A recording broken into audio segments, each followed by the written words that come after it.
The Silent Watchers. Commander Sarah Chen stood at the quantum observation deck of Twilight Station, her eyes fixed on the holographic display showing deep space telemetry. Most of humanity believed their most advanced space facility was the International Space Station Mark IV, still running on conventional propulsion and solar power. They couldn't know about Twilight Station, hidden in the dark side of the moon, or its network of quantum sensors stretching to the edge of the solar system. Commander, we've detected anomalous readings in Sector 7. Lieutenant Patel reported, his fingers dancing across the quantum interface. The signature matches none of our established parameters. Sarah's spine straightened. After 15 years of watching the stars, they'd finally caught something. Show me. The holographic display zoomed in on a distant sector of space, revealing distortions that shouldn't exist according to publicly known physics. Streams of data scrolled past, confirming her suspicions. Analysis. Multiple objects, massive in scale, Patel responded. They're using some form of faster-than-light travel we haven't encountered before. Based on their trajectory, they're heading directly for Earth. Sarah activated her neural link, a technology officially decades away from development. General Santos, this is Commander Chen. Protocol Midnight is in effect. I repeat, Protocol Midnight is in effect. Deep beneath the Pacific Ocean, in a facility unknown to 99.9% of humanity, General Maria Santos received the transmission. She'd hoped this day wouldn't come during her lifetime, but humanity had prepared nonetheless. Understood, Commander. Initiating Global Defense Network activation. How long do we have? At their current velocity, 3 months, Sarah replied, watching as more data poured in. They're not trying to hide their approach. Either they don't know we can detect them, or they don't think we're advanced enough to matter. Santos finished. Maintain observation. I'm convening the World Defense Council.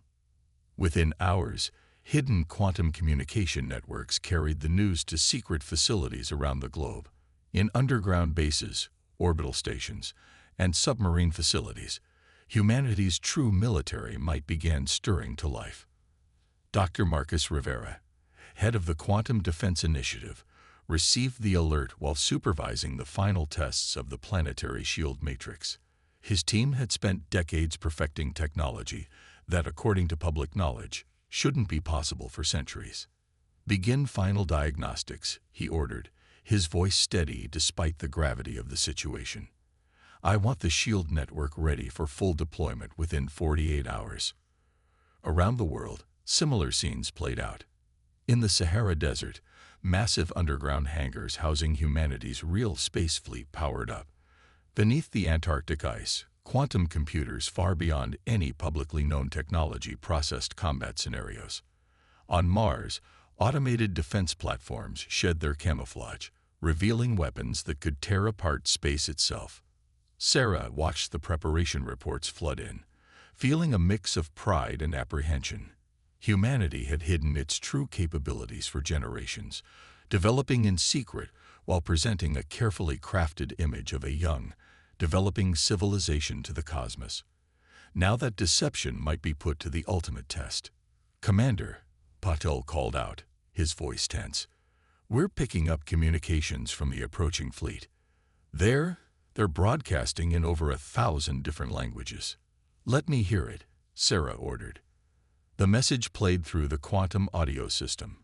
To the primitive species of Sol 3, designated Earth. We are the Galactic Concordat. Your world has been selected for integration into our empire. Resistance is unnecessary and would only result in needless destruction. Prepare for our arrival and subsequent evaluation of your civilization's potential utility. Sarah allowed herself a small smile. Send no response. Let them think their transmission went unnoticed. She opened a channel to General Santos. General, you should hear this. After playing the message, Santos was quiet for a moment. They expect to find a helpless pre-FTL civilization. Instead, they're going to discover humanity at its full strength. Initiate Phase 1 of the Revelation Protocol. Let's show them exactly what they're dealing with. As the alien fleet approached, humanity's greatest performance was about to reach its final. The cosmos would soon learn that appearances could be deceiving, and Earth's children had mastered that lesson better than anyone. Beneath the facade, Dr. Marcus Rivera stood in the heart of Quantum Complex Zero, Earth's most advanced research facility, hidden 2 miles beneath the Rocky Mountains. Holographic displays surrounded him, showing real-time data from the approaching Concordat fleet. Each screen revealed capabilities that would shatter the aliens' understanding of humanity's technological progress. "Final systems check complete," announced Dr. Maya Wong, his chief quantum engineer. "The planetary defense grid is operating at optimal efficiency. Even their most advanced scanners will only detect our public infrastructure." Marcus nodded, watching as another simulation ran its course. The complex's quantum computers, far beyond anything the Concordat could imagine, processed trillions of combat scenarios per second. And the phase shift technology.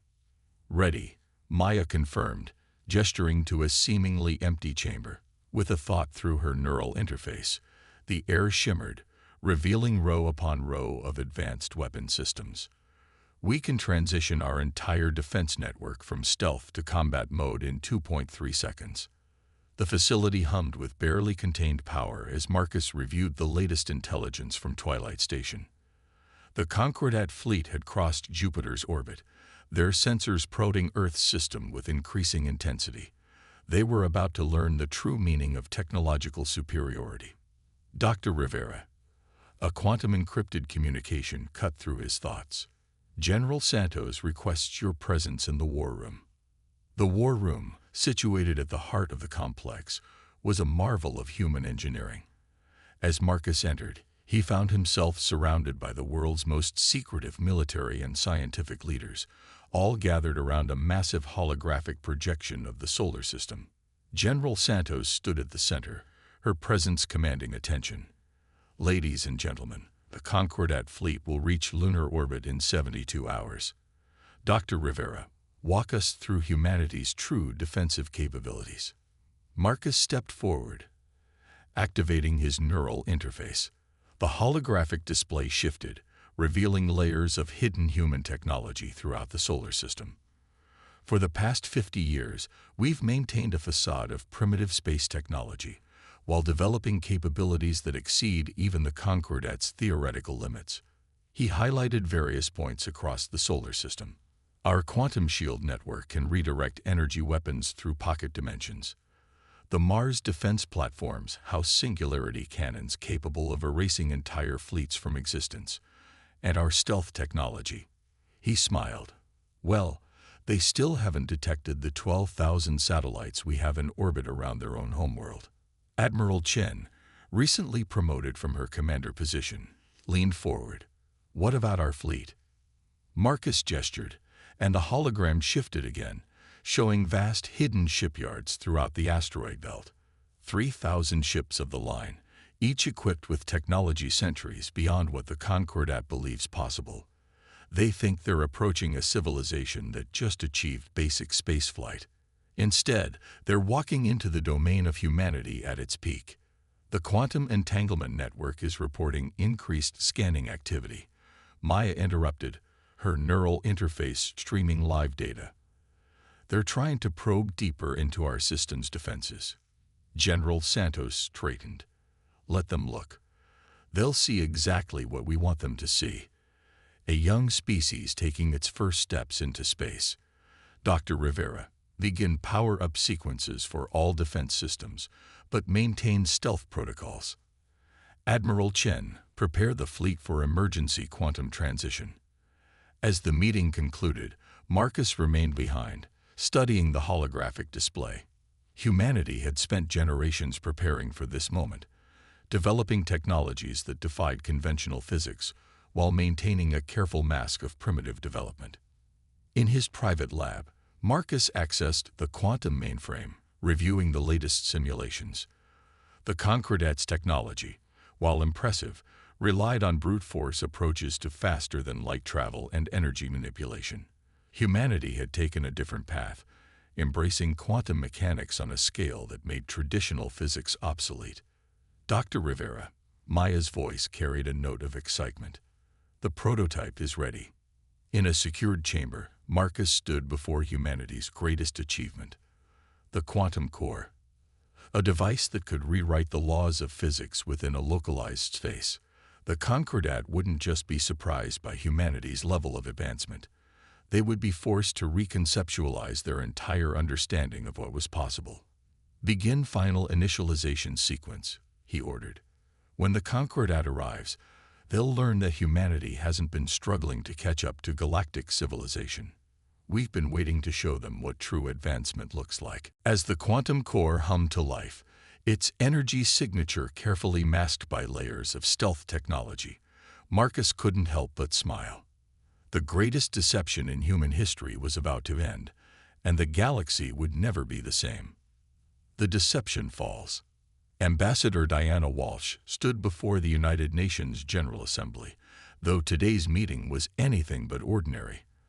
The Concordat's diplomatic vessel hung in low Earth orbit, visible through the chamber's transparent quantum-reinforced dome, a feature that hadn't existed 24 hours ago.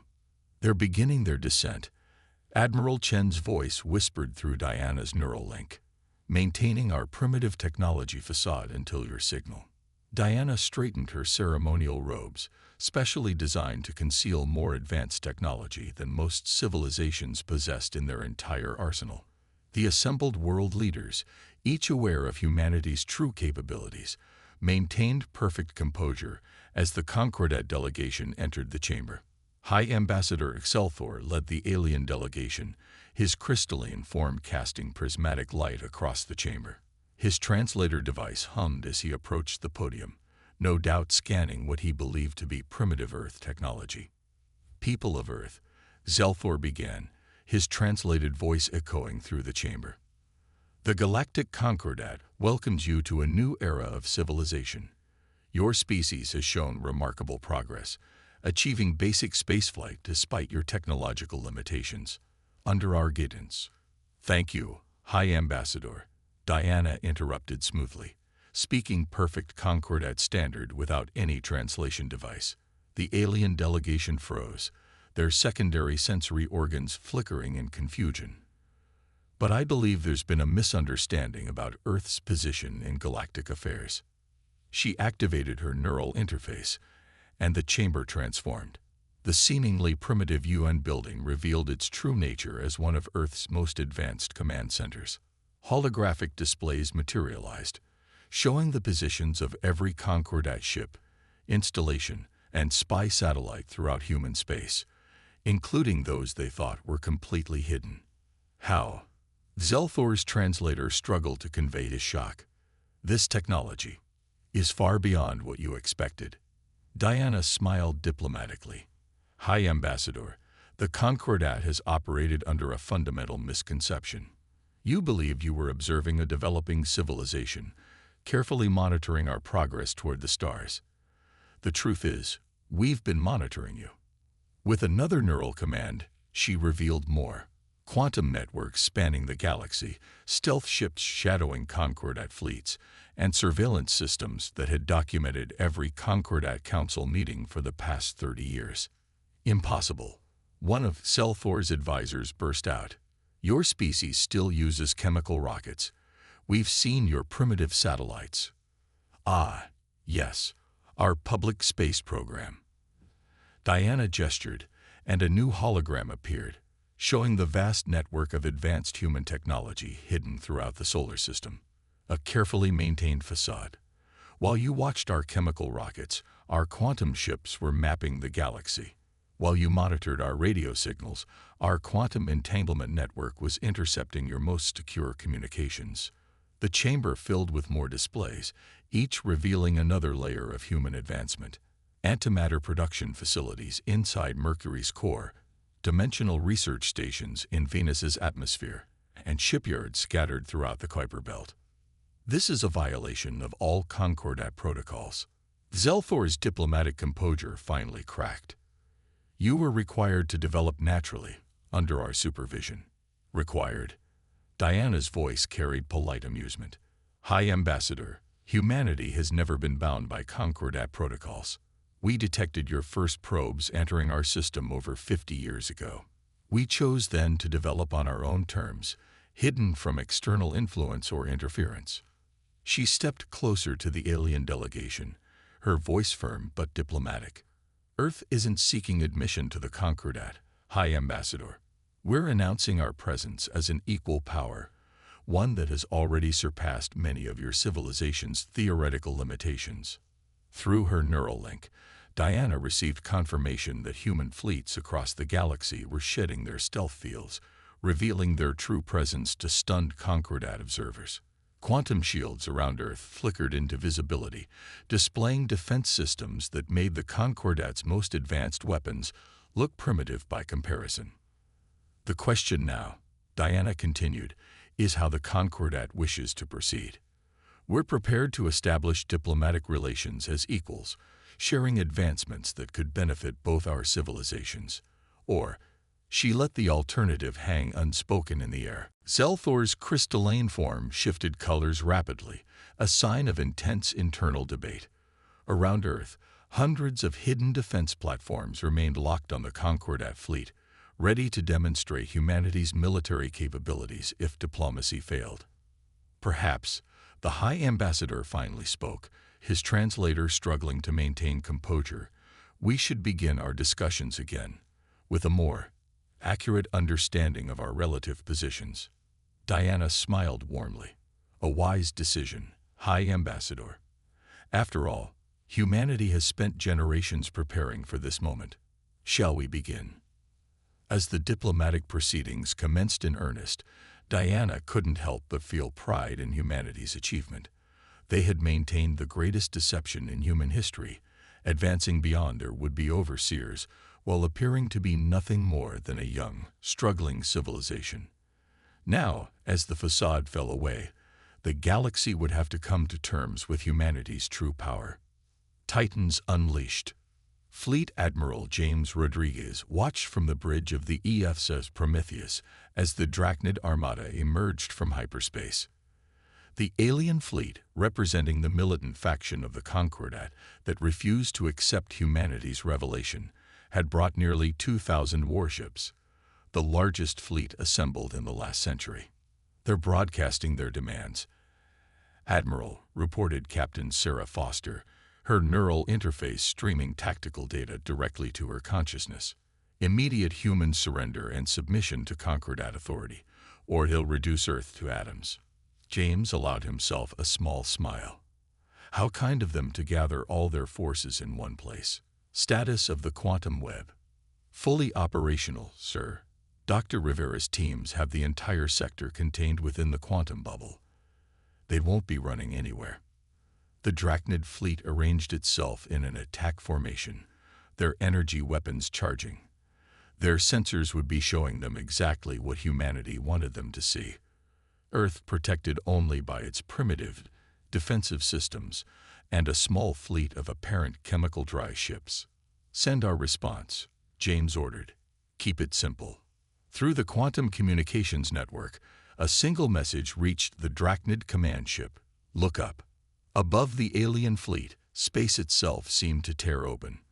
The Prometheus's quantum sensors captured the moment of dawning comprehension as the Drachnids realized they weren't the hunters, they were the prey. Hidden in dimensional pocket space, humanity's true combat fleet had been waiting. "Signal the Aegis platforms," James commanded. Around the solar system, massive defense installations that had remained invisible for decades revealed themselves. Each one housed enough firepower to annihilate a small moon. The Drachnid fleet's initial confidence wavered as their sensors detected the true scale of human military power surrounding them. Their energy readings spiked as they desperately tried to power up their weapons and shields. "They're attempting to retreat," Foster reported. "Quantum web is holding them in normal space. They're completely contained." James opened a channel to all ships, his voice carrying to every vessel in both fleets. "This is Fleet Admiral Rodriguez of the Earth Defense Force. You were warned about the consequences of hostile action against humanity. Now, you'll understand why." He nodded to Foster. "Release the Titans. From within the quantum pocket dimension, humanity's most powerful warships emerged. Each Titan-class vessel was a masterpiece of human engineering, powered by contained singularities, and armed with weapons that could rewrite the laws of physics within their area of effect. "Sir, the Drachnids are launching fighters," Foster announced. "Nearly 10,000 small craft incoming." "Activate the probability field," James ordered calmly. "Show them what human defense technology can really do." The space between the fleets shimmered as quantum probability fields activated. 9,000 Drachnid fighters simply ceased to exist. Their quantum states collapsed to zero probability. The remaining 1,000 found themselves scattered across the sector, their pilots experiencing temporal displacement effects that would leave them confused for weeks. "Main fleet is powering up their primary weapons," Foster reported. "They're targeting Earth directly. Deploy the mirror protocol." As the Drachnid fleet fired their most powerful weapons, reality seemed to hiccup. Their energy beams struck quantum mirrors, perfectly reflected copies of space-time that sent their own attacks back at them. Dozens of Drachnid ships vanished in explosions of their own making. "They're broadcasting again," Foster said, a note of satisfaction in her voice. "They're requesting terms of surrender." James studied the tactical display, watching as the once mighty Drachnid fleet found itself completely outmaneuvered by technology they couldn't even comprehend. "Inform them that humanity accepts their surrender. All ships are to power down immediately and prepare for boarding. Any vessel that fails to comply will be transported into the heart of the nearest star." The quantum sensors showed the Drachnid ships powering down one by one, their crews finally understanding the true magnitude of their error.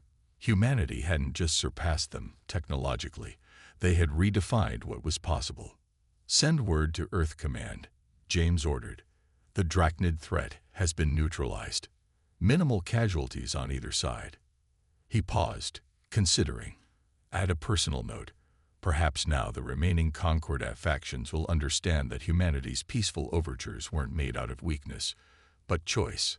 As human boarding teams prepared to secure the surrendered fleet, James reflected on the significance of this moment.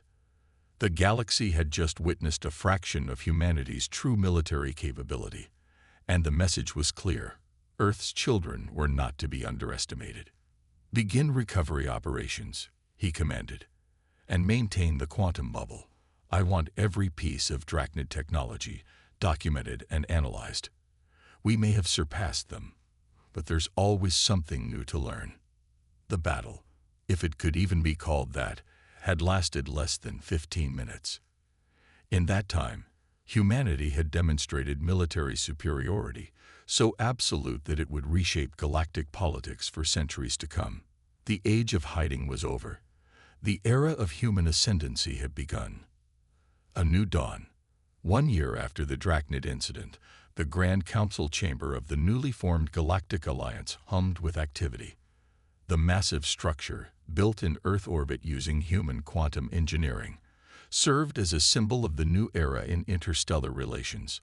Ambassador Diana Walsh stood at its heart, surrounded by representatives from 1,000 worlds, including former Concordat species who had chosen to align with humanity's vision for the future. High Ambassador Excelfor, now serving as the liaison between former Concordat worlds and Earth, approached the central podium. His crystalline form had adapted to display the colors of both his heritage and his new alliance with humanity. "The integration of human quantum technology has revolutionized our understanding of the universe," he announced to the assembled delegates. "In 1 year, we have achieved more progress than in the previous century of Concordat rule." Diana nodded in acknowledgement.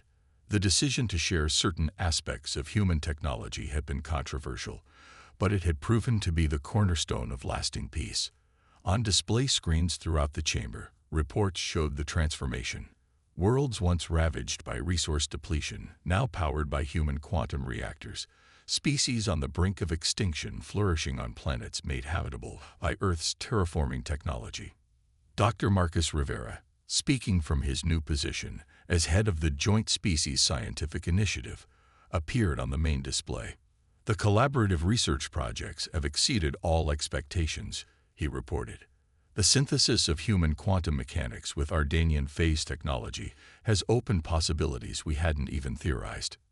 Behind him, the massive quantum computational array that powered the Alliance's new defense network pulsed with energy. The system, designed to protect all member worlds equally, stood as a testament to humanity's commitment to genuine partnership rather than dominance. Admiral Chen's hologram materialized next to Diana.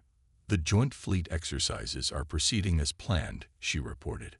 "Former Drachnid warships, now equipped with human quantum drives, are integrating smoothly with Alliance battlegroups." She paused, allowing a small smile. Their commanders seemed particularly enthusiastic about the probability shield training. The aftermath of humanity's revelation had reshaped the galaxy in ways few could have predicted. The initial shock and fear had given way to a complex mix of respect, curiosity, and cautious optimism. Earth had emerged not as a conqueror, but as a guardian of a new galactic order. The quantum entanglement network is now operating at full capacity, Maya Wong announced from her position at the Alliance's central communications hub. Real-time communication across all member worlds is stable. The achievement had transformed interstellar commerce and culture overnight, binding the Alliance together in ways the old Concordat could never have managed. Diana stepped forward to address the assembly. 1 year ago, humanity revealed its true nature to the galaxy. We demonstrated power that could have been used for domination. She gestured to the diverse gathering before her. Instead, we chose a different path. The Alliance isn't built on fear or submission, but on the principle that all species can rise together. The chamber's quantum fields shimmered as representatives from the most distant worlds joined via holographic projection. Among them were species once considered too primitive for Concordat membership, now developing rapidly under Alliance guidance. The old order believed in careful control of technological progress, Diana continued. We believe in potential. Every member of this alliance has capabilities they haven't yet discovered. Earth didn't rise in secret just to become a new empire. We did it to show that the accepted limitations of the galaxy were nothing but self-imposed barriers. Throughout the solar system, evidence of this new philosophy was clear. The Mars shipyards, once hidden, now bustled with activity as vessels of all species underwent quantum upgrades. The Jupiter research stations hosted scientists from across the Alliance, each contributing their unique perspectives to push the boundaries of possible. Even the remnants of the militant Drachnid faction had found a place in this new order. Their expertise in conventional warfare, combined with human quantum technology, had helped create the Alliance's revolutionary defense doctrine. Many former adversaries now served as instructors in the Joint Fleet Academy. We face challenges ahead, Diana acknowledged. There are still those who resist change, who cling to old powers and prejudices. But look around you. The chamber's quantum fields projected an image of the galaxy, showing the growing network of Alliance worlds. We are stronger together than we ever were apart. As the assembly concluded, Diana received a private message through her neural link. Dr. Rivera's teams had achieved another breakthrough in quantum physics, one that would revolutionize space travel yet again. She smiled, knowing that humanity's greatest achievement wasn't its technological superiority, but its ability to inspire others to exceed their own limitations. The age of secrets was over. The age of shared achievement had begun. As the Earth rotated below the council chamber, its quantum shields now visible as a shimmering aurora, Diana knew that humanity had fulfilled its true potential, not as conquerors or hidden masters, but as catalysts for a new era of galactic civilization.